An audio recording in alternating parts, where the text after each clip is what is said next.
completo, la idea, digamos, hablar de Guillermo de Ockham, ¿sí? El que estaba representado en la película como William de Baskerville, en cuanto a su posicionamiento. ¿Qué había hecho Guillermo de Ockham, filósofo de la Iglesia?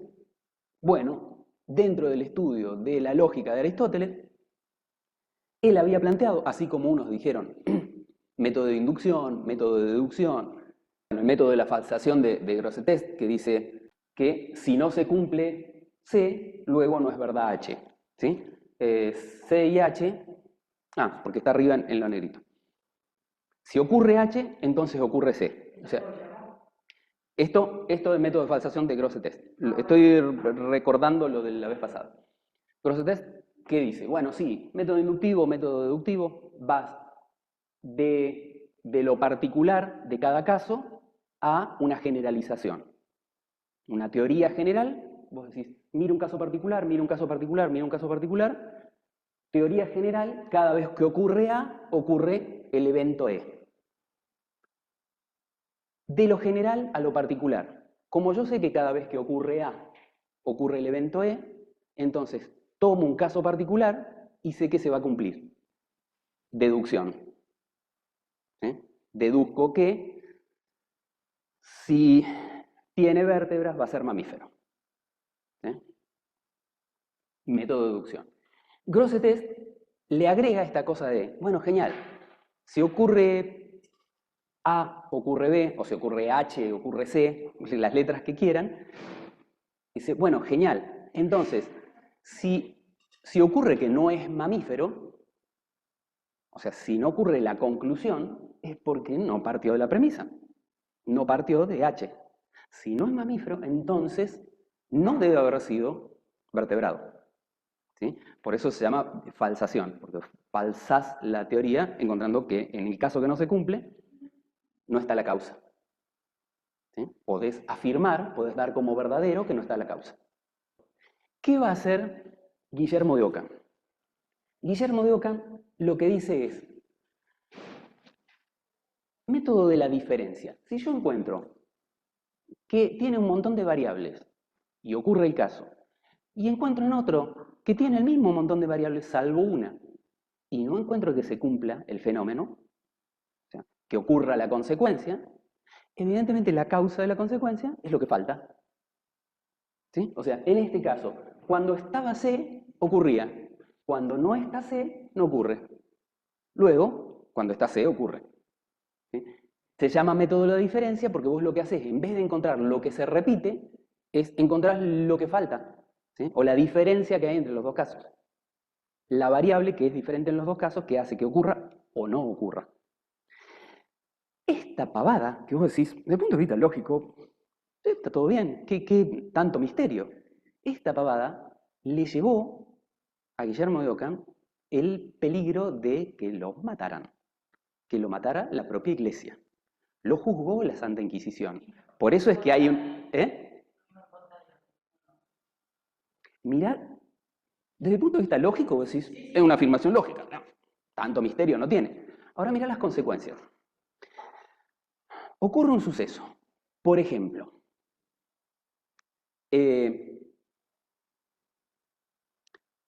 aparece un cadáver muerto afuera de la abadía y está la ventana cerrada. Entonces vos decís, bueno, puede haber ocurrido que sea la ira de Dios, cosa que decían los curas. Puede haber ocurrido que no haya saltado de esa ventana, que haya saltado de otra. Puede haber ocurrido que, no sé, alguien lo miró fijo desde abajo y se cayó solo, mareado. Estoy diciendo cosas estúpidas para poderlas descartar, ¿está bien?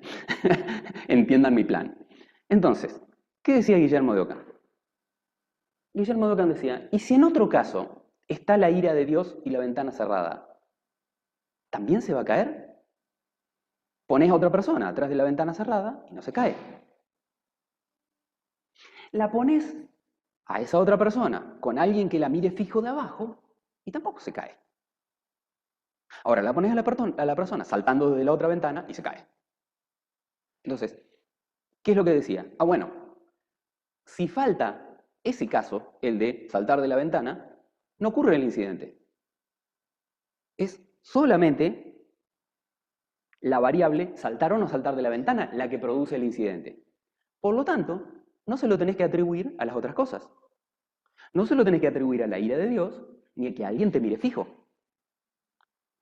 Claro, pero si vos aplicabas este criterio para la gran mayoría de los hechos que justificaba la iglesia lo justificaba todo por la ira de Dios, por la aparición de los ángeles, por la bendición, por un milagro. Y Occam decía, si no está el milagro, hay un montón de casos donde también ocurre, pero por otra cosa. Entonces, cortemos el milagro, no es causa. Si no está la bendición, ocurre lo mismo, cortemos la bendición. Por eso es que este método se conoce como la navaja de Occam.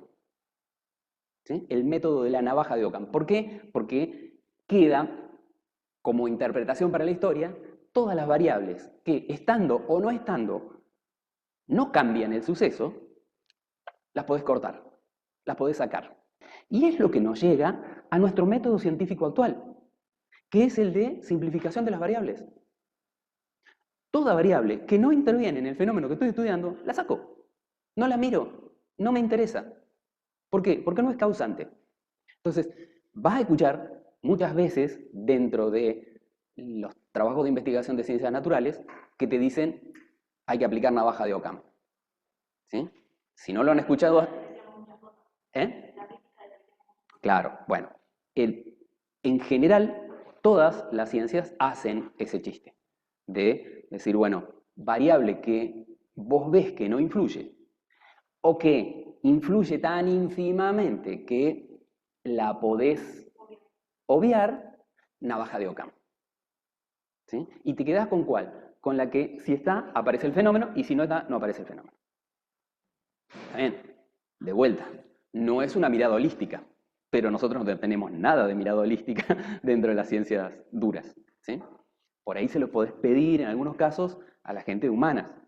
Gente humana, si vos le decís, ¿y cuál es la variable que interviene? Y te va a decir, y en realidad, se ponen así la mano para hablar, en realidad es multivariado. Nunca te van a decir, es esta, pa, y abstrayeron las demás. ¿Sí? Se sacaron de encima el resto de las variables. Van a decir, los sucesos son multivariados. ¿Sí? ¿Por qué? Bueno, porque en ciencias humanas es más eh, esperable. Sí, además es más esperable que vos tengas un montón de factores que te influyen sobre acciones humanas. ¿Sí? Vos decís, no, la persona si va de la casa al trabajo, llega al trabajo y cumple con su función, salvo que ese día se peleó con la mujer. Salvo que ese día estaba lloviendo, llegó empapado y recontra enojado. Salvo que ese día el taxista que lo llevaba se puso a despotricar sobre tal o cual tema mientras lo llevaban en el taxi y engranó más. Salvo que, tenés un montón de salvo que. O sea, hay un montón de variables que no es solo voy de mi casa al trabajo y cumplo la función. Las cuestiones humanas son multivariadas. Nosotros lo que estamos haciendo acá, por ahí, es aplicar navaja de Occam también a historia. En esto de decir, estamos mirando solo las variables más influyentes, o las que considero más influyentes de la historia, para simplificarla porque la tenemos que pasar rápido. Si te agarra alguien de humana, decir, te faltó decir esto y esto otro y esto otro y esto otro montón de multifactores que generan la cosa, digamos. ¿Eh? Lo pasamos rápido porque, bueno, porque nosotros estamos haciendo una mirada no con el objetivo de entender la historia, sino que contextualizar históricamente para poder entender la ciencia. ¿Sí? Así que les decía, el principio de simplicidad de la navaja de Occam es ese. ¿Qué pasa cuando Occam presenta esto a la iglesia? y dice, uy, hay muchas cosas que se pueden descartar. Se le viene encima la Santa Inquisición, lo juzgan, lo condenan, el Papa se lo lleva a Roma para que recapacite, y lo tiene 4 años recapacitando en Roma, que es lo que en la película habla de tuve un pasado, ¿no? una vida no tan... hay cosas de las que no puedo hablar y qué sé yo. Así todo, Occam, cuando se va a sus aposentos, lo primero que hace es desplegar un astrolabio. Un astrolabio, coso redondo así, metálico, que lo sostiene porque al sostenerlo queda a plomo, queda vertical. ¿Sí? ¿Por qué vertical? Porque adentro de ese círculo redondo tiene otro círculo. Y entonces se pone en la ventana y hace rotar el círculo interno para mirar el ángulo de las estrellas y anotar. Hace astronomía. Tema prohibido, porque astronomía y astrología eran lo mismo por la época. ¿Sí? Porque era una de las ciencias que venía del mundo árabe, que tenía todo mezclado porque los árabes tenían una visión holística. ¿Sí? Entonces lo hace escondida. Ya sé que no la van a volver a mirar porque no les gustó, pero, pero si se acuerdan los detalles, cuando golpea la puerta el abad, lo primero que hace es tapar todo eso para que no lo vea.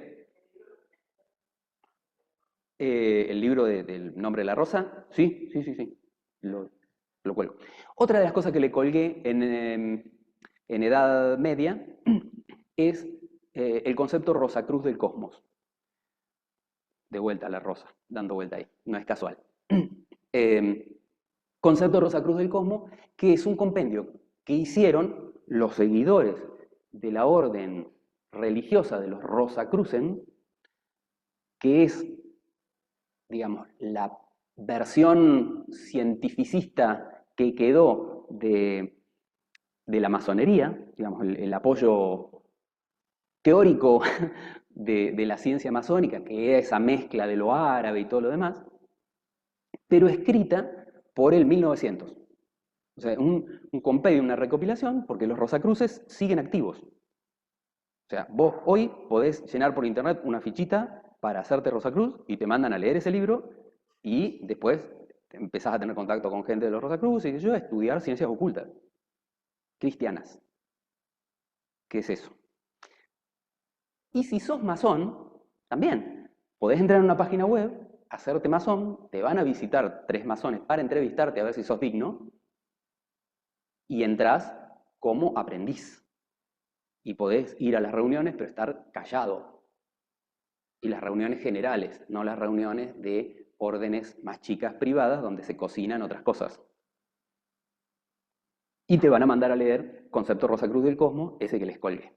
¿Qué tiene de particular? Bueno, ahí tenés la teoría de los chakras en el cuerpo, los planos de energías en los que vivimos, 12 planos de energía en los cuales el mundo físico, versión muy platónica, ¿sí? En los cuales el mundo físico es el único que nosotros vemos, pero después tenemos el mundo de la energía física, es el cuerpo vital, la energía de las emociones, el cuerpo de deseo, ¿sí?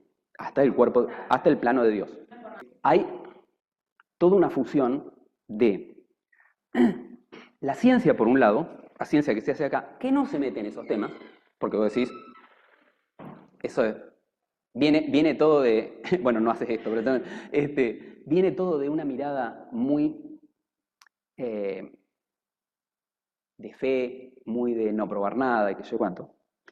Y los que se meten son los que no estudian ciencias duras y no hacen navaja de Occam en las cosas. Entonces, ¿en qué se apoyan? En algunos datos que tira la ciencia y dicen, esto es un fenómeno cuántico, y usan cuántica para lo que se cruce, ¿sí? O en algunos otros laburos de tecnología que andan dando vuelta, que les aportan alguna data y la usan. ¿Basado en qué? En nada, porque no hacen experimentación rigurosa, porque no aplican método científico. Y entonces queda como una melange y andan flotando un pilón de cosas. ¿Por qué? Porque el nombre de la rosa.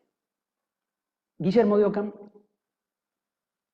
con el mismo criterio que Aristóteles, planteaba que conocer a algo era saber que ese algo era un ser con cualidades, con propiedades. Entonces, de acuerdo al tipo de propiedades que tenía, ese ser era un ser humano, o un animal, o una planta, o una roca. Cualidades diferentes. ¿Cómo podías ver las cualidades? Y bueno, algo que les empecé a decir la clase pasada. ¿Vos cuándo ves el blanco? Blanco. Y blanco es una idea, porque no encontrás nada blanco, encontrás casi blanco todo. La pared es casi blanca, la computadora es casi blanca, la hoja de papel es casi blanca. ¿Y cómo te haces de la idea del blanco? ¿Eh? Es una construcción intelectual que surge de una nómina, de un juntar casos, de hacer una gran lista, y de esa gran lista de casos sacás la idea central. Me gusta un poema que dice, lo más blanco que hay es la primera vez que vi nieve, ¿no? Porque digo, la nieve es blanca, casi blanca, pero la primera vez que la viste era blanca, ¿no? Y es eso, ¿no? La esencia que te deja en la cabeza, ¿eh? El concepto de blanco. Por lo tanto, Occam abraza la idea del nominalismo. ¿Qué es el nominalismo? Es que las cosas las entendés haciendo nóminas, o sea, ganando muchas experiencias, muchos casos de ese tipo, hasta que vos alcanzás la idea de la cosa, la idea de la propiedad que tiene ese ser. Es una de las corrientes de la filosofía. Lo que pasa es que nosotros de última la usamos, porque ¿cuándo vimos masa? ¿Cuándo vimos una fuerza? ¿Cuándo vimos una carga eléctrica? O sea, nosotros lo que percibimos son un montón de cosas que nos hacen entender, intuir ese algo que nunca lo vamos a ver así puntualmente, ¿no? Entonces, las características que le vamos dando son netamente intuitivas, de generación intelectual. Es una abstracción lo que tenemos nosotros sobre esas cosas. Vos vas a ver a alguien que está tironeando y haciendo caras y qué sé yo, y decís, está haciendo fuerza. La fuerza no la viste. ¿Mm? Bueno, bueno, con Dios no me meto. Porque, claro, porque en el caso del concepto de Dios, eh, ya no es una variable. O sea, para describir a Dios es un gran paquete, es un ser que une y se expresa con todas las propiedades, ¿sí?, de los seres, de acuerdo, que además tiene la cualidad de ser absolutamente bueno, que además, ¿sí?, de acuerdo a quien lo concibe, es revanchista o perdona, ¿sí?, porque algunos dicen la furia de Dios y otros dicen el amor de Dios. Entonces, es más complejo, ¿no? Esas ideas, así con muchas variables, y cuando vos haces una nómina, lo que haces en realidad es poder entender la idea de una sola de las variables, que es en esencia una cosa. Dios es como muchas propiedades a la vez, ¿no? Este, eh, película. ¿Cuál es el nombre de la rosa? La nómina que él nunca pudo extraer, la conciencia de algo que nunca pudo extraer, cuando al final de la película dice, nunca conocí el nombre de la rosa, porque tuvo que tomar la decisión de el celibato y seguirlo a su maestro, o quedarse con la chica. O sea, el nombre de la rosa es de esa nómina que tendría que haber hecho, que es conocer el amor eh, entre personas, no el amor a Dios, crearse el concepto del amor carnal, del amor entre humanos, del vínculo, ¿sí? Entonces, lo que... bueno, Entonces, él, bajo la idea aristotélica, no. Amor es amor. Se manifiesta de muchas formas. Ahora, por eso digo, depende del posicionamiento filosófico que vos tengas. Somos ideológicos cuando nosotros queremos explicarnos o cuando queremos entender algo. Tu concepción es, el amor existe, luego hago nóminas para abstraer la idea de amor, o al revés, decís, el amor no existe como tal, es una suma de sensaciones que te generan todo eso a lo que vos llamas amor. ¿Sí? Pero estás parado en dos lugares diferentes. Bueno, a ver, cuando Umberto Eco escribe ese libro, lo escribe desde saber mucho de las ideas de Guillermo de Ockham. ¿Sí? Entonces, el tipo habla desde ese posicionamiento. ¿Sí? Cosita que se escapa dentro de la película, el detalle de que el viejo ciego, malvado, lo hace aparecer Umberto Eco, el novelista, porque en realidad tenía bastantes choques intelectuales con Jorge Luis Borges. ¿Cuáles eran los choques intelectuales? Desde la escritura, Umberto Eco era de la visión crítica de la escritura, de que la novela debía ser una escritura rupturista. Salvo sus últimos años, toda su vida, Jorge Luis Borges fue de la postura clásica.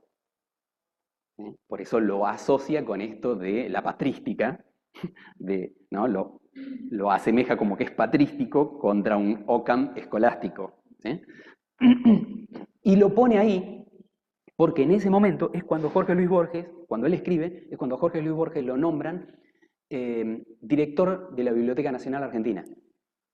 Y es el momento en que Jorge Luis Borges venía quedándose ciego, pero le ataca mal, al punto tal de que uno de los comentarios que hace es, ahora que tengo todos los libros para leer, solamente me tengo que conformar acariciando los lomos.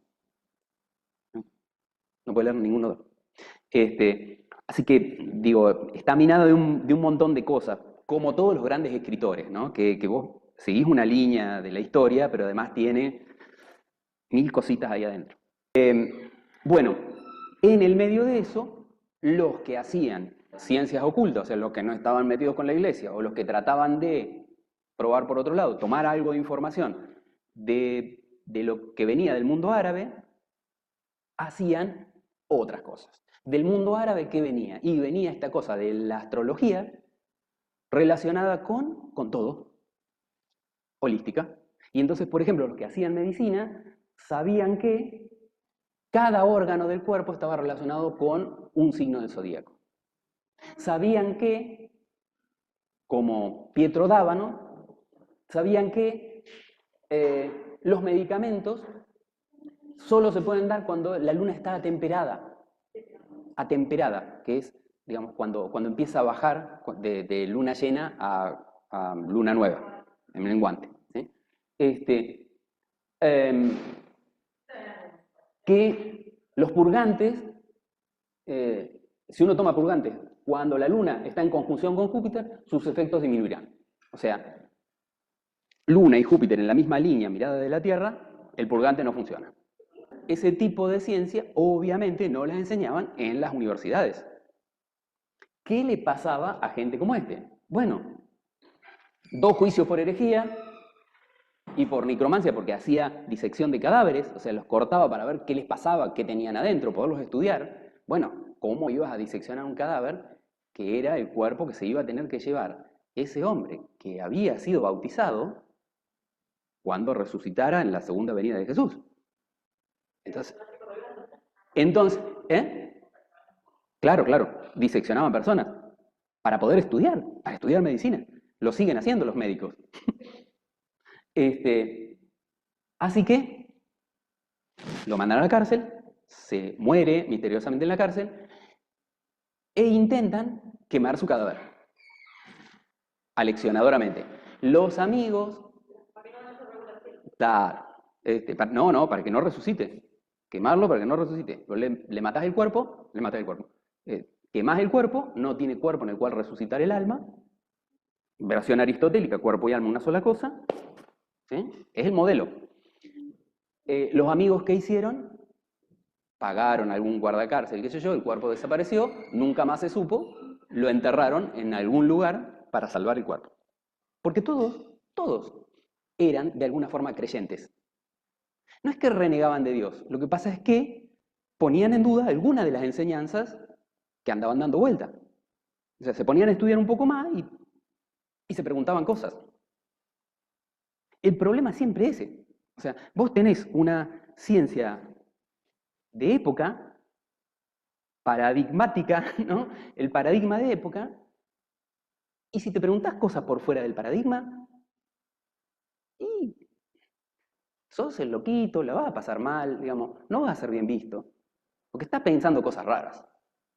Hasta que lográs, remándola, que ese paradigma se compruebe, dé más explicaciones que la versión, que ese paradigma, que esa mirada que vos tenés, dé más explicaciones que la versión del paradigma actual, y pasaste a ser el gran genio.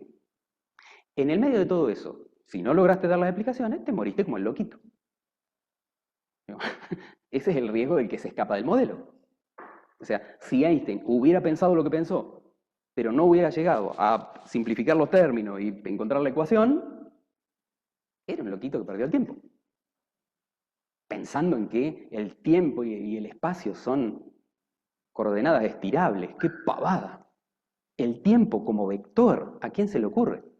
Es que ninguno de nosotros es tan libre como para poder pensar libremente de todo. Todos tenemos algún grado de fanatismo en nuestras ideas. ¿Por qué? ¿Y por qué es un lugar seguro el creer en algo y decir, no me saques de acá?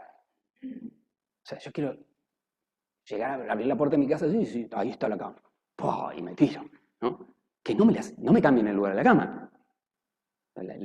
La inseguridad de decir, llego a mi casa y no tengo dónde dormir. Entonces yo quiero creer que la cama esa no se va a mover del lugar. Y con la ciencia pasa lo mismo. O sea, te pasaste 30 años de tu vida, 50 años de tu vida como Bertolotto. ¿Qué le vas a decir a Bertolotto? No, mira, encontramos una nueva teoría, todo lo que hiciste en 50 años no sirve. Te tira con algo. O sea, nada, te tenés que defender como método de supervivencia. Personal. ¿Qué quiere decir que esté bien? No, quiere decir que nada, tenemos esa cosa de sentir alguna emocionalidad para sentirnos seguros, para seguir viviendo. Y entonces siempre tenemos algún grado de fanatismo con las cosas que creemos, aunque nos refrieguen en la cara respuestas que no vamos a ver. Las miramos, pero no las vemos. Nos pasa a todos. ¿No? Y le pasó a esta gente, claro. Pasa que la creencia a veces es más fuerte que la demostración también. Como un montón de científicos pasadas, a veces como que veían los homúnculos en el microscopio y sabemos que no. Sí, sí. A veces uno ve lo que quiere, más cuando ve el microscopio. Sobre todo cuando vos sabés que lo que estás viendo ahí tiene que tener determinada pinta y la tenés que dibujar después.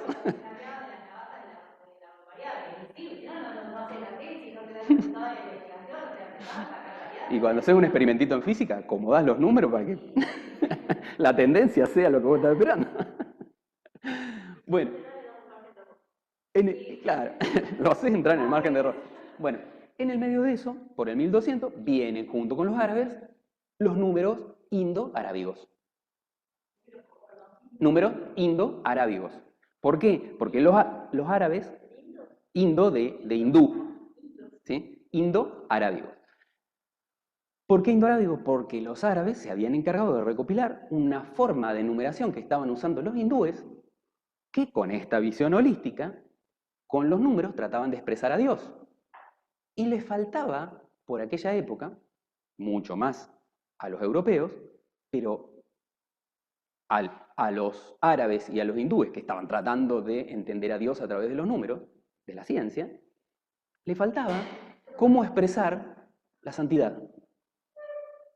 ¿Y qué es la santidad? La santidad es casualmente no tener estas cosas fanáticas.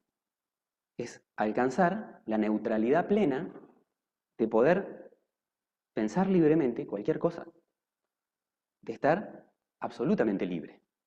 ¿Cómo expresas la extinción? Los budistas lo representan con que la santidad es poder estar en un punto, que quiere decir que podés ir hacia cualquier lado. Estar en una recta te obliga a tener solo dos direcciones. ¿Cómo haces para representar un punto? Bueno, cero en hindú significa santo. Los tipos representan un nuevo número que sea la extinción total, la nada. Y crean el cero. Cuando crean la idea del cero, les empieza a funcionar los números para un lado y para el otro lado del cero, los números negativos. Los árabes empiezan a encontrar con que si vos sumás de los dos lados un mismo número, la igualdad se mantiene, pero podés simplificarlos de este lado o los de aquel, y empezaron a encontrar el pasaje de términos. Para el 1200 llega a Europa no solamente los números para sacar cuenta, que nada que ver con lo que venían haciendo hasta este momento, que usaban el ábaco en Europa, para hacer contabilidad, el ábaco, ahora de golpe podía sacar cuentas con números. Y además el álgebra, ¿sí? Árabe. El álgebra, y por lo tanto podías despejar números en ecuaciones donde tenías una variable. ¡Wow! Se vuelven locos. ¿Quién toma eso? ¿La ciencia ortodoxa de Europa? No. No entra por las universidades. Entra por el hijo de un comerciante. Apodo con el que es conocido, Fibonacci. Nombre, Leonardo de Pisa. Leonardo de Pisa introduce los números indo-arábigos a Europa. Obviamente dice, no, esto no sirve para nada, qué sé yo, los prohíben su enseñanza en las universidades, sobre todo en las universidades católicas. Y para colmo, se pone a jugar con los números indo-arábigos y crea una sucesión.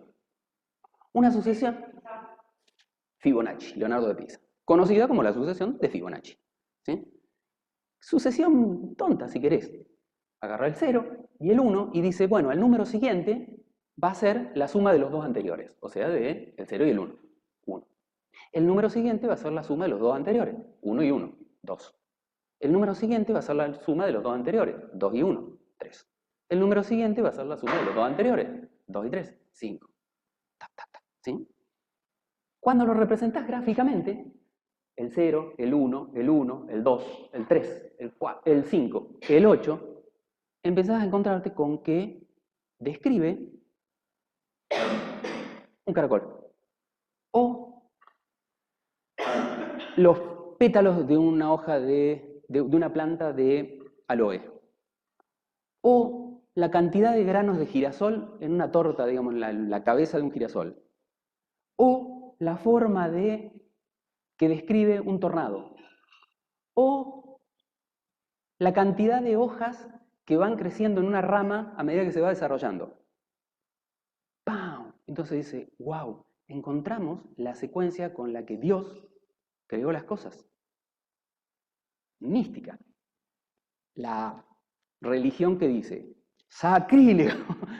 Obviamente, Fibonacci entra en el área de los ocultistas. Los ocultistas lo reciben así porque eso era lo que andaban buscando los ocultistas. Y la ciencia lo rechaza como a los números indoarábigos los empieza a usar mucho todos los comerciantes, porque eran mucho más prácticos para sacar cuentas, termina imponiéndose en las escuelas y finalmente lo tenemos nosotros hoy dentro de la universidad. Pero fue una de las cosas resistidas y vino del lado del ocultismo o de la ciencia árabe, si le querés llamar. Otra de las cosas que mete la ciencia árabe u oriental en general, digamos, toda una recopilación de lo que vino de allá, es esta forma de analizar el sistema de coordenadas para analizar el cielo. Uno normalmente cuando va a mirar una estrella, ¿qué decís? Yo soy el que estoy bien parado. Entonces digo, está para allá y tanto para arriba. Entonces, desde el norte, tantos grados de azimut y tantos grados de altura. Y la localizo. Tiene que ver con el sentido común, tiene que ver con yo soy el eje de referencia. ¿Cómo venían midiendo la versión oriental. El sistema de referencia son las constelaciones que están quietas. Este es el sistema de referencia, y en ese sistema de referencia yo ubico, este es mi sistema de referencia, las constelaciones, y yo ubico ahí los planetas. Como además tenían toda la cosa mística, holística, bla, bla, bla, bueno, de acuerdo al ángulo con el que coincidían y qué astro tenían atrás y qué constelación y todo, bla, bla, bla, bla, era cómo te aspectaba, o sea, cómo te influía en tu desenvolvimiento porque vos estabas relacionado con todo el universo, holística. ¿Sí? Pero la mirada, fíjense que era, no es intuitivo esto de decir el eje de coordenadas está allá en vez de ser yo que soy el que estoy mirando. Pero esta es la versión china, esta es la versión maya, esta es la versión árabe. Todos, incluso, en América Latina, usaban ese sistema. Las constelaciones como punto de referencia para representar todo lo demás. Y obviamente, frente a la versión de los 4 elementos de lo que había llegado acá al mundo occidental, lo que venía del mundo árabe, ahora sí, los chakras. Los chakras que, o casualidad, coinciden con las glándulas endocrinas. Tienen la misma posición que las glándulas endocrinas. Cuando se te inflama alguna de esas glándulas, tiene que ver con los órganos que tenés alrededor, biólogos sabrán más de esto que yo. Pero está relacionado con eso. Para una versión oriental sería la glándula endocrina es la representación física del chakra espiritual. ¿Sí? Pero bueno, se manejaban con esa mirada, con la de curar los chakras y no con curar los fluidos de los 4 elementos. ¿Sí? Esas dos corrientes de cómo concebir el mundo, esas dos interpretaciones, la europea y la oriental, o la árabe con todo lo oriental, fue las que, para cuando vino la peste negra, para cuando Colón descubre América y todo lo demás, se enfrentan, se cruzan, la iglesia pierde poder y entonces empiezan a aflorar todas esas cosas en el mundo europeo. Entonces vos tenés una mezcolanza en el mundo europeo de todas las corrientes tradicionales europeas, la ciencia ortodoxa europea, más todo el mundo árabe griego. Árabe, chino, griego, egipcio, todo.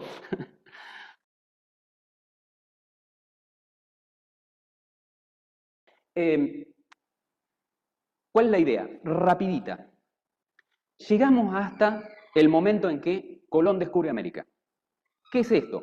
Necesitábamos buscar por otras vías porque Europa no tenía buena producción de materias primas. Colón va a buscar nuevas tierras para el lado de América. Ponele que influencia de esos templarios que se escaparon, qué sé yo qué, pero la cosa es que hace básicamente 4 viajes, se va hasta el puerto de Palos, que era el límite que tenía acordado con Portugal. Los 2 reinos más fuertes a nivel marítimo eran el de Castilla y Aragón, España, y el de Portugal. Habían llegado a un acuerdo con el Papa, bula del Papa, diciendo, bueno, de acá no se pasen, y qué sé yo qué. El máximo lugar al que se podían ir los españoles para usar un puerto era el puerto de Palos. Y por eso cruzan desde ahí. Fíjense que el cruce es en línea recta. O sea, no es que iban re perdidos. Llevaban cartas estelares, seguían la orientación, este-oeste, o si querés, polos magnéticos norte-sur. Se sabe que estos datos llegaron, aunque se perdieron las cartas de navegación, se sabe que Colón iba midiendo la declinación magnética en el viaje. O sea, para los físicos, la variación en el ángulo entre el norte geográfico y el sur magnético. A medida que vos te desplazabas de este a oeste, ese ángulo cambiaba. Porque te corrías del lugar y Se te iban corriendo los pueblos. Ya llevaban midiendo esas cosas. O sea, medía las declinaciones entre el campo magnético terrestre y el norte geográfico. ¿Sí? Campo magnético con norte geográfico. Norte geográfico que tiene que ver con el giro de la Tierra, campo magnético que está corrido como 33 grados. Entonces, esas cosas las manejaban. No es que se tiró al agua así como, y vamos a ver qué pasa, del otro lado están los dragones y me van a comer, y la Tierra es plana y abajo están las tortugas sosteniendo. No manejaba eso. Por el otro lado, Portugal, ¿qué hace? Y bueno, recorre todo alrededor de Europa para llegar a la India, a hacer comercio. ¿Portugal con qué se encuentra? Uy, que tiene que parar por el camino, y en el camino también había cosas, materias primas que podía aprovechar. Frutas, vegetales, animales, negros. Y entonces, de venir de la edad antigua, que dijimos edad esclavista, y después dijimos edad media no es esclavista porque es edad feudal, los nórdicos no tienen intención de tener esclavos y todo lo demás, bueno, cuando llegamos a la edad moderna, volvemos a tener esclavos. ¿Por qué? Porque ahora descubrimos unos bichitos que parecen humanos, pero no son humanos porque no tienen alma. Negros. Y lo mismo hicieron con los indios de acá. Después negociaron, los indios tenían alma y los negros no, y pusieron diferentes escalas. O sea, fue variando las posturas de la iglesia, las posturas de la intencionalidad económica de hacer negocios, pero los negros eran un buen negocio porque vos lo podías vender. Era un comercio más por hacer. Entonces Portugal, cuando descubren América, Portugal dice, nosotros también queremos. De vuelta, acuerdo con el Papa y pelea con España y todo lo demás, y a Portugal le dan hasta, en principio, hasta el tratado de intercaetera, le dan esta puntita chiquitita, la línea verde que cruza acá, esta puntita chiquitita. No, es muy poquito, renegociamos. Un año después, o sea, el Colón llega en 1492. 1493, bula de intercaetera con el Papa. 1494 no es suficiente, corramos la línea y se hace la bula del Tratado de Torrecilla. Acuerdan con el Papa y con los dos reinos y qué sé yo, y por eso es que los portugueses empiezan a desembarcar acá y empiezan a desembarcar con muchos esclavos negros, y por eso es que Brasil tiene mucha más población negra que el resto de América. Al resto de América también llegó. Y vos decís, ¿y por qué no quedaron negros en Argentina? Si había esclavos negros. Había guerras. Y entonces cuando San Martín salió a reclutar soldados, le decía a los nobles de España que intentaba hacer una independiente, los españoles que trataban de ser independientes de España, que ahora tenían hijos criollos, bueno, dame a tus hijos para el ejército. No, te doy 4 o 5 esclavos negros antes que darte a mi hijo. Entonces, todos los que iban en la primera fila del ejército de San Martín eran los esclavos negros que las familias blancas de Argentina daban a cambio de sus hijos. Entonces, la mayoría de los que liberaron Argentina, Chile, qué sé yo qué, fueron esclavos negros o indios que se sumaron porque tampoco quería que los españoles le tomaran sus territorios, y algún que otro criollo. Era la mayoría. A los antiguos pobladores de acá, no de la India.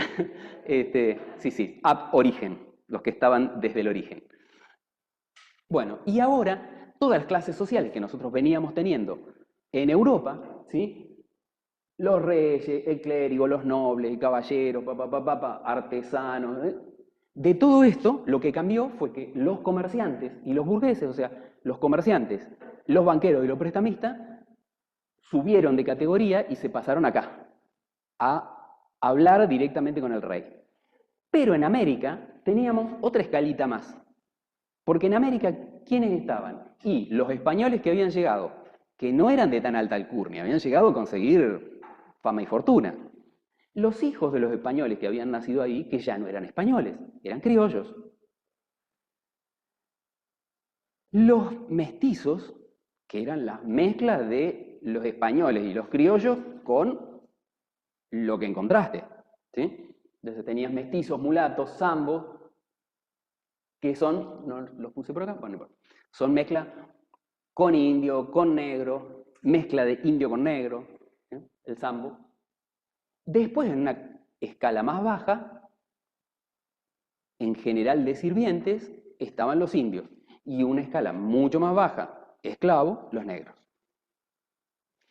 Digo en general de sirvientes porque el tema de los indios dependía mucho de por dónde andabas y en qué momento de la historia los indios estaban en una de, bueno, se arrimaron como indio bueno y entonces lo tengo de sirviente y le doy algo a cambio, o fui y los exterminé a todos y entonces los puse en una reserva de indios, donde guardo indios para cuando me hagan falta, los tengo en una reserva, y de ahí voy sacando indios a medida que necesito, y eso ya eran esclavos.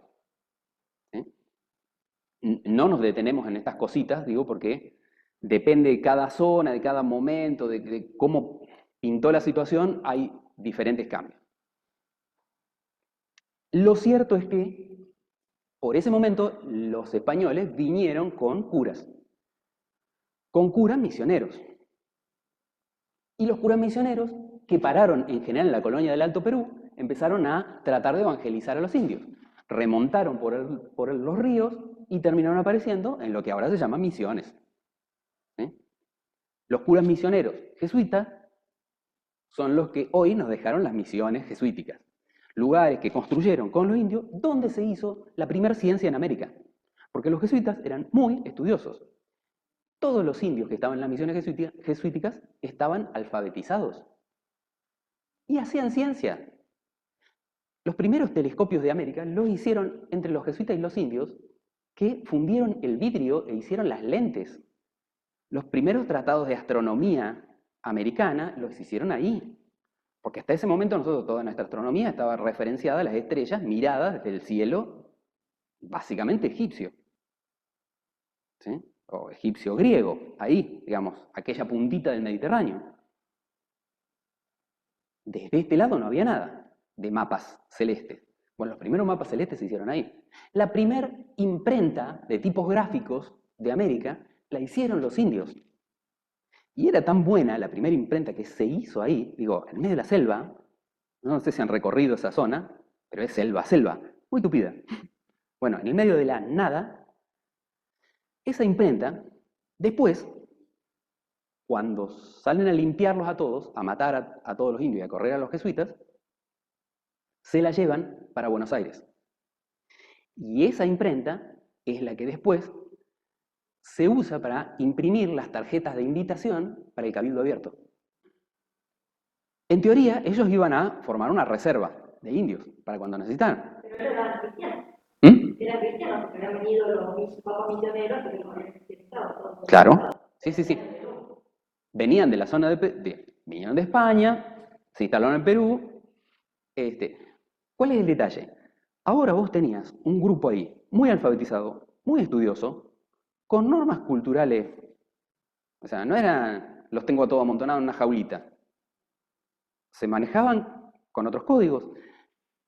Hay en las misiones jesuíticas, hay narraciones, hay escritos de la Iglesia Católica de Europa felicitando la belleza de los lomos de los libros pintados con pintura de oro. Vieron que los lomos están, siempre los libros de alta calidad, están todos doraditos así en los lomos. Libros de aquella época, los incunables. ¿Sí? Incunables porque, digamos, los producían a mano, ¿sí? En cuna, pero los curas jesuitas estaban haciendo lo mismo en China. Tanto los españoles en América como los chinos se empezaron a quejar. ¿Por qué? Porque estaban haciendo no solamente alfabetización, estaban haciendo fuertes y estaban haciendo ejércitos y estaban tomando posiciones territoriales y además estaban en discrepancia con esto de que esto sea una reserva de indios. Los indios son tan humanos como nosotros. Entonces, enojo del rey de España, enojo de China, y el Papa dijo, bueno, no los protejo más, vuélvanse a Europa, a los jesuitas. Se armó. Muchos de los jesuitas, algunos se volvieron, pero la mayoría tomó partido por los indios y se quedó. Y entonces empezó una guerra. El problema era que con las misiones del Alto Perú no podían venirse hasta acá solitos en el medio de la selva, donde los tipos estaban reentrenados, a sacarlos. Pidieron ayuda a los portugueses y entonces atacaron desde esta zona y finalmente los exterminaron. Hoy, si vas a Misiones, te encontrás con las ruinas jesuíticas. Y esa es una de las razones por las cuales Brasil termina abarcando más espacio del que establecía el Tratado de la Bula Papal, porque como tiene que ayudar, invade, qué sé yo, toma un territorio más. ¿Sí? Por eso es que Brasil después queda más gordito. ¿Sí? Y este es el mapa de la colonia del Alto Perú, perdón, la colonia del Río de la Plata, como zona habitada. ¿Sí? Lo otro seguía siendo habitado por aborígenes. Digo porque esto es la pre-Argentina, ¿sí? Antes de que fuera república o lo que sea, para siglo XII-XIII. Perdón, XVII-XVIII. Los rositas. Lo del virreinato del Río de la Plata. Fíjense qué andaba pasando por acá. En los rectangulitos estos escritos abajo son un poco algunos eventos en particulares como para tener referencia de las cosas que iban pasando. Los bloques de arriba es como para ver en bloque cómo fueron los cambios de pensamiento. ¿Sí? Así que nosotros veníamos de una edad media, oscurantista, ¿sí? No se podía pensar por fuera de lo que decía la Biblia, usabas la lógica porque estabas en la escolástica, pero la usabas hasta ahí nomás, porque si no te iba a pasar lo de Occam. Entonces admití el milagro, admití la mano de Dios metida en casi todas las cosas de la naturaleza y todo lo demás. Pero cuando descubrís América, empieza una etapa que al rey le interesa, que es el mercantilismo. A ver, yo descubrí América para poder hacer negocio y para salir a flote porque venía mal, económicamente mal. Entonces, ¿cómo voy a hacer negocios? Todos los negocios que quieran, siempre que la cosa que vaya a comprar, yo la necesite. Segundo, si yo compro algo, pago con las cosas que a mí no me sirven o que me sobran, no con oro. Si hay oro de por medio, el oro tiene que ser del que me compra a mí, no oro que yo saco de mis arcas para pagarle a otro. Y entonces se te empezaban a limitar los negocios. O sea, toda esa etapa fue todos los reinos que tenían lugares que explotar, crecieron un montón, se enriquecieron, los comerciantes que hacían eso se enriquecían, pero los comerciantes veían que tenían una limitante, y la limitante era, si al rey no le conviene, yo no puedo hacer negocio. ¿Qué empieza a pasar? Bueno, hay comerciantes que se van a hacer negocios afuera de la mirada del rey. Y entonces, afuera de la mirada del rey es, digamos, contrabandista, versión pirata, todo lo demás. Entonces, el rey, en lugar de tener a esos lugares, a América, no, en el caso de Portugal, al África, como lugares de extracción de materia prima, dice, no, voy a instalar allá un virreinato. O sea, como una especie de sucursal del país, vos seguís cumpliendo las leyes del país allá también. Empiezan a aparecer los virreinatos. Cuando aparecen los virreinatos, tenés también los que comercian por fuera del virreinato. El bisabuelo o tatarabuelo de Martínez de Oz, no sé si lo ubican, ministro de Economía del gobierno militar del 76, bueno, entró acá como comerciante clandestino.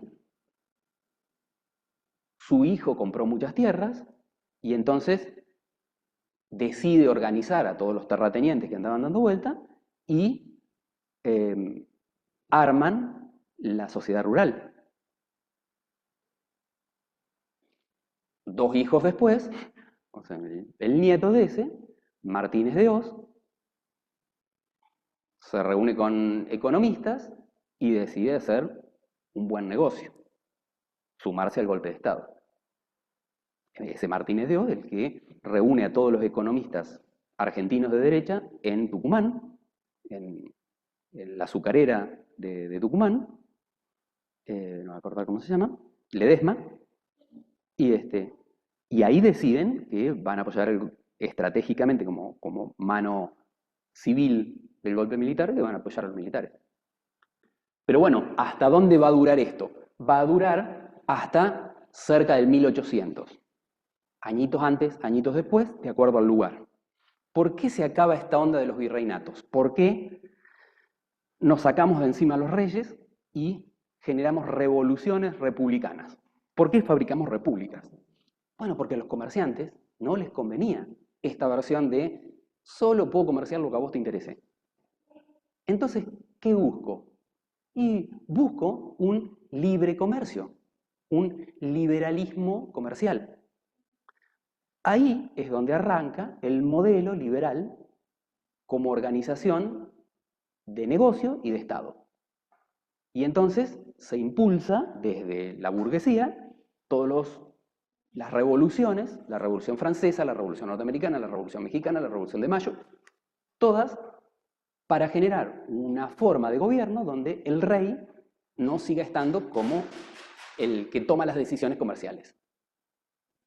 ¿Quiénes van a tomar las decisiones comerciales a partir de ahí? Bueno, quienes lleguen a la presidencia, a la Cámara de Diputados, a la Cámara de Senadores, que son gente acomodada. El indio no votaba, el gaucho no votaba, el negro mucho menos. Tenías que estar documentado. A vos te llega una esquela de invitación. ¿Sí? Entonces, terminaba quedando la toma de decisiones en un sistema republicano que lo dirigían los que querían hacer los negocios. O sea, la burguesía, ese sistema le encajó.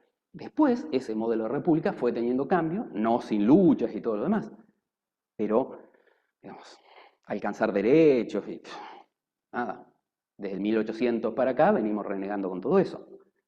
Pero lo cierto es que durante este periodo, lo que nosotros llamamos la Edad Moderna, termina ahí, donde empiezan las revoluciones. ¿Por qué? Porque volvemos a tener otro cambio. ¿Sí? Claro, por el 1800. ¿Sí? ¿Cómo vino la historia? Edad antigua, esclavitudes e imperios. ¿Sí? Los sumerios, los egipcios, los griegos, los romanos. Cambiamos de esclavitud e imperio a feudal y decimos Edad Media. La iglesia mandando, qué sé yo qué, etapa patrística, etapa escolástica. Cambiamos el modelo a los burgueses, ahora son los que marcan qué es lo que conviene, qué es lo que no conviene, y se empiezan a explotar los continentes olvidados hasta ahora, como África y América, y hablamos de edad moderna. Hacemos revoluciones y nos pasamos al sistema democrático y hablamos de edad contemporánea. ¿Sí? Lo hemos dividido así porque la forma de organización de los estados es totalmente diferente en cada una de las épocas. Sí, Pi.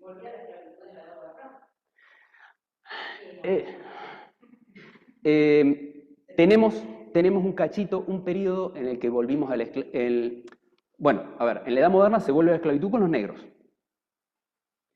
Y en la Edad Contemporánea también se vuelve a la esclavitud durante un cierto periodo con Roca, cuando hace la conquista del desierto famosa, que mata a muchos y a los que logra, digamos, quitarles su libertad y tenerlos en reservas de vuelta, en reservaciones. Nosotros tenemos un ejemplo, Colonia Emilio Mitre. Los que logran tener reservaciones, los vende o los regala como esclavos. Todavía se conservan artículos de diario en los que ofertaban en Buenos Aires gratuitamente a familias de bien, vaya término, para que fueran a buscar un indio y una china y un chinito para los mandados, gratis. Eso sí, el indio y la china y el chinito para los mandados de familias diferentes. Porque si eran de la misma familia podían confabular o armar una cosa mucho más fuerte de resistir. sea que todavía encima los separaban. Eh,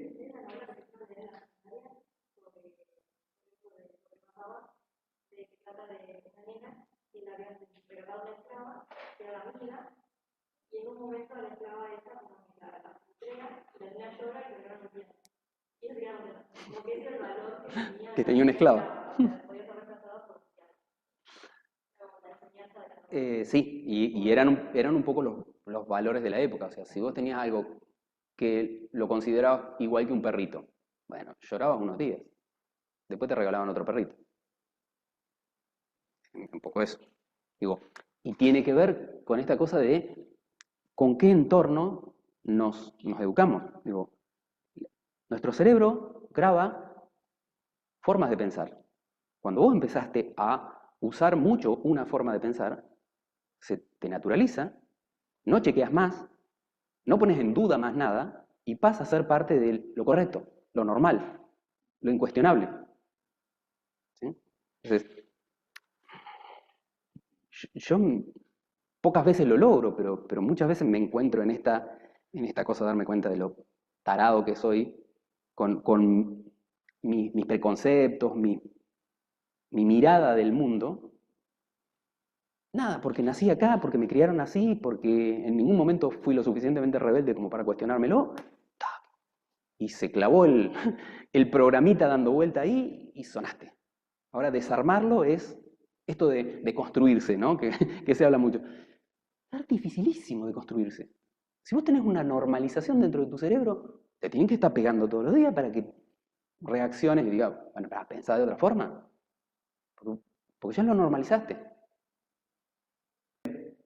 ¿Qué va a pasar con las ideas de ciencia durante todo este periodo? Bueno, de vuelta, vamos a pensarlo como alta edad moderna, baja edad moderna, porque va a haber como dos formas de pensar muy diferentes. Cuando empieza la edad moderna, venís de decir, bueno, ya no me influye tanto la Iglesia Católica. Así que yo voy a empezar a leer todos estos libros, medio escondida lo mismo, porque no era que había dejado de influir, seguía influyendo. Digo, en la baja edad moderna, lo agarran a un Galileo y le hacen un juicio terrible, solo porque el tipo dijo, experimentemos. ¿Sí? Y experimentar significaba darle bolilla al mundo material, embuido por el pecado. No, hay que darle importancia al mundo de las ideas, la lógica de Aristóteles y qué sé yo cuánto. Y estamos hablando ya pasando la mitad de la Edad Moderna. Así que imagínate que cuando empezaste la Edad Moderna no estés tan tranquilo. ¿Sí? Sí, tenías más posibilidades, si te hacían un juicio no te iban a quemar en la hoguera, zafabas más o menos, pero no tanto. ¿Sí? Entonces, empieza la Edad Moderna, la alta Edad Moderna, y te encontrás con que los científicos o los burgueses o los hijos de los burgueses, que eran los únicos que tenían acceso a libros que eran carísimos, carísimos, porque ¿cuántos libros se imprimían? Y por ahí, 10 para toda Europa. Ahora que tenías la imprenta de Gutenberg, no quieras ni pensar a mitad de la Edad Media cuando los hacías a mano. Ustedes vieron Nombre de la Rosa, el desarrollo de la mayor parte del tiempo era en el lugar donde estaban los copiadores haciendo con tinta dibujitos. Así que digo, no era que vos ibas y te comprabas un libro y ya está. No, los encargabas los libros, se tardaban como 5 meses en llegar, venían para abaratar costos, venían las hojas impresas y las encuadernaban en el lugar, venían sueltas y las encuadernaban en el lugar. Hay toda una cosa con los libros de esa época. Pero así todo, empezabas a leer libros y a hacer experiencias. ¿Cuáles experiencias? Y las de rever, hacer renacer las ideas de los griegos y de los árabes. Entonces a toda esa etapa se la conoce como renacimiento. Haces renacer las ideas científicas que hasta ese momento no te dejaban ni estudiar, ni leer, ni nada. ¿Qué pasa a partir del 1600, 1630 por ahí? Bueno, va a haber algunos científicos que dicen, no podemos seguir repitiendo lo mismo. Tenemos que empezar a pensar de otra forma, a cuestionarnos si lo que pensaban los griegos estaba bien, si lo que pensaban los árabes estaba bien, y ahí surge el método científico que nosotros tenemos, que es poner en duda todo. Ahí es donde, entre otros, los principales, Newton y Descartes, dicen, pongamos en duda, pongamos en duda. Descartes escribe un libro que se llama El método, donde desarrolla la idea del método científico como un método de duda, no de seguridades, ¿no? De poner en duda todo, cuestionar todo y avanzar en función de las certezas que te va dando el poner en duda todo. Entonces comienza a replantearse la ciencia bajo el paraguas de iluminarlo todo con la razón. Entonces, a esa segunda parte, a lo que nosotros decíamos, la baja edad moderna, se la va a conocer como edad ilustrada, iluminista, ¿sí? De la iluminación. ¿Eh? Este nombre de la baja edad moderna como algo Como iluminado, sí. A A partir del método científico, de Descartes, con el método científico y básicamente de Newton, planteando el mecanicismo. Esta idea de que podemos aislar las variables y superponer efectos. Entonces, pensar que todo lo que querramos explicar lo podemos explicar como mecanismos. Entonces, aislamos variables, vemos cómo funcionan las variables y armamos mecanismos por superposición de efectos de las variables. Y esa es la ciencia que tenemos hasta la actualidad. ¿Dónde aparece esa ciencia hasta la actualidad? A partir de Newton-Descartes, la 1600, ¿sí? Newton escribe el libro 1650 y pico, ¿sí? Su Principia Mathematica. Sí. ¿Por qué era que empezaba a Inglaterra a tener más importancia? Porque ahora todos los nombres científicos son ingleses. Y antes estaba. Bueno, porque cuando empezaron a comerciar, mercantilismo y todo eso, sí, los que tenían la flota mejor armada eran los españoles. Los que comerciaban eran los españoles. Claro. Pero, bueno, los ingleses le daban a algunos navegantes arriesgados patente de corso, que era alguien que podía hacer sus negocios independientes y después comerciar con la corona inglesa. Entonces los negocios independientes que hacía, la corona inglesa no los juzgaba porque no tenía nada que ver. O sea, era gente independiente, le daban como patente de comerciante y ya está. Y estos corsos se iban por donde sabían que venía la ruta de los barcos cargados de oro de España, los asaltaban, se llevaban todo el oro. Inglaterra no los iba a juzgar si no eran dependientes de ellos, eran solo corsos. Que en el mar actuaran como villanos y piratas no eran problema de ellos. Y cuando llegaban a Inglaterra con todo el oro, negociaban algún puesto jerárquico de nobleza, qué sé yo. Y ahí estaba el pirata Morgan, Barbarroja y todos estos muchachos que, nada, eran comerciantes libres. ¿Eh? Y entonces Inglaterra empezó a tener cada vez más capital.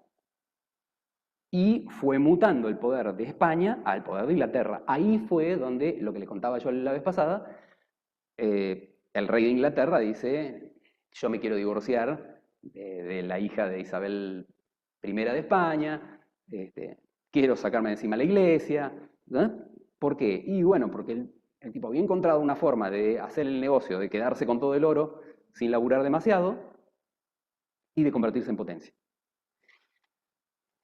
Tan es así que cuando llegue al final de la Edad Moderna, esa gran potencia que va a ser Inglaterra va a ser la que va a financiar las revoluciones. ¿Por qué? Porque ahora tengo muchos comerciantes muy ricos dentro de Inglaterra que quieren comerciar libremente. Tanto es así que a su colonia inglesa, hoy Norteamérica, son los banqueros ingleses los que financian para que se haga la revolución. Decís, ¿cómo?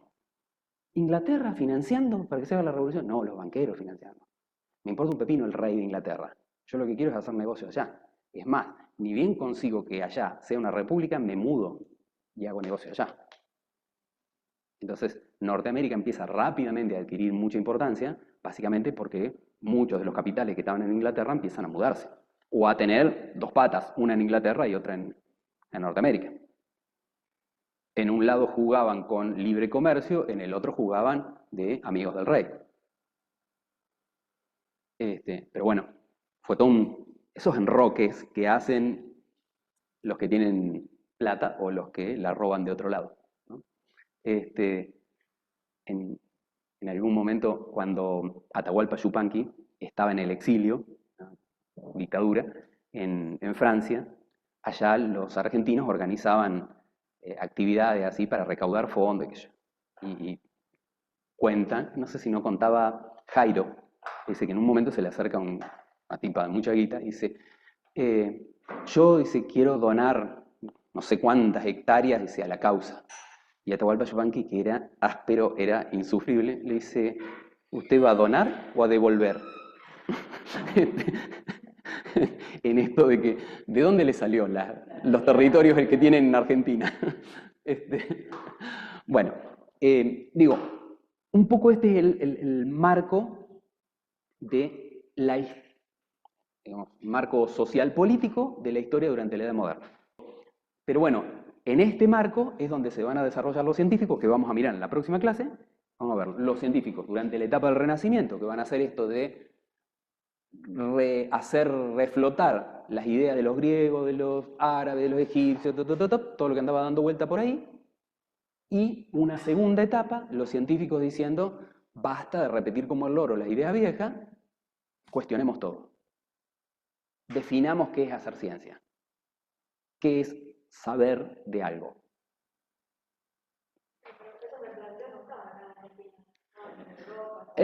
Acá en Argentina no se dio como ciencia. Acá, salvo lo de las misiones jesuíticas, que ahí se desarrolló ciencia, pero estamos hablando del 1300, por ahí. Después, la ciencia que se hace acá en general en esta etapa, es muy con algunos que vienen explorando, que salen como exploradores de Europa y van a algunos lugares. Qué sé yo, tenés la anécdota de un grupo que vino a excavar y se encontró por la zona de Luján, encontraron un tigre de dientes de sable. Tigre de dientes de sable. Ese, ¿no?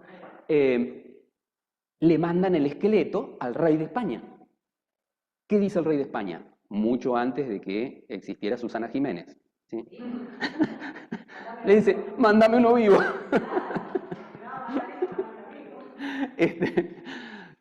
Digo, ocurrieron algunas cosas así, algunas actividades científicas, pero siempre fue de tipos que venían de afuera, ¿sí? De hecho, una de las películas que les quiero hacer ver, si no me la echan en cara de que es un bodrio y todo eso, es la historia paralela, se llama Midiendo el Mundo, y es la historia paralela de Humboldt como botánico descubriendo cosas por todo el mundo, del Nuevo Mundo, y el otro que se queda en Europa, que es Gauss, que es un matemático, y cómo el tipo descubre desde el razonamiento matemático. Y toda la película es un ver cómo descubren cosas diferentes y reciben distintas presiones del mundo. Y está buena porque esas dos corrientes de formas de pensar, la de la racionalidad, la de los modelos matemáticos y qué sé yo, que es una forma de pensamiento, la de Descartes, ¿sí? La lógica matemática y todo eso, y la otra forma de pensar, la de Humboldt, midiendo las hojitas, las plantitas, viendo y qué sé yo, que es la de Hume, la que después se planta como la filosofía de la biología durante mucho tiempo, van a ser las dos posturas enfrentadas que vas a tener durante la Ilustración de qué es hacer ciencia, qué es saber de las cosas. Sobre final de la Edad Moderna te va a aparecer un fulano, Kant, diciéndote ni Juan ni Pedro, ¿sí? Y cuestiona lo que hicieron los dos.